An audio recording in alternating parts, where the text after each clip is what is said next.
ทักทายสบายดีพี่น้องเอ้ยยามเช้าๆเขาก็จะมาถ่ายคลิปซอยแหน่งกันคือเก่ายังบ่แล้วเด้พี่น้องเอ้ยนี่แหละทำงานทำการพี่น้องเอ้ยถ้าFC เห็นก็กดไลค์กดแชร์นี่มากกว่าสิมาเว้าเรื่องราวหนึ่งพี่น้องเอ้ยไอ้คนนี่ที่ดูถูกดูหมิ่นคนนี่พี่น้องอืมเป็นคนบางคนบอกว่าพี่น้องไผก็แล้วแต่ที่ถ้าดูถูกดูหมิ่นคนนี่เช้ามันบ่ซังบ่ลุกปลุกบ่ขึ้นมันแน่ขี้ทุกข์พี่น้องเอ้ย คนเฮา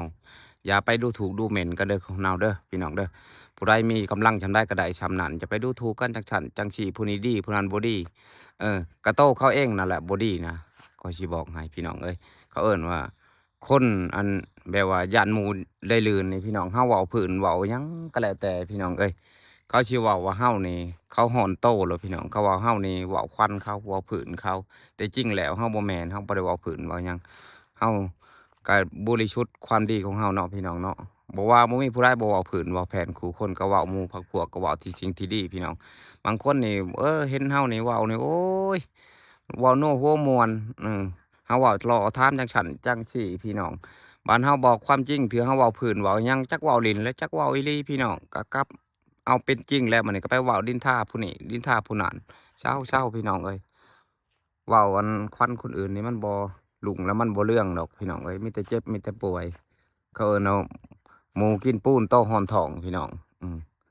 นี่แหละการทำงานทำการคือกันได้พี่น้องเอ้ยคนเฮานี่ฮู้หน้าบ่ฮู้ใจ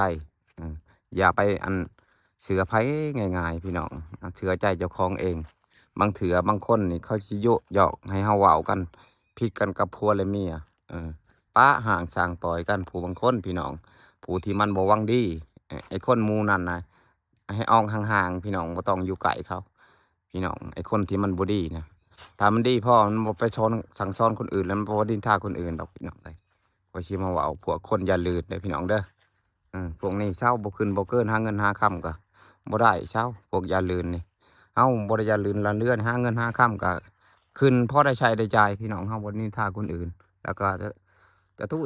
เทพบุตรเทวดาก็มาเบิ่งแย่งลูกหลาน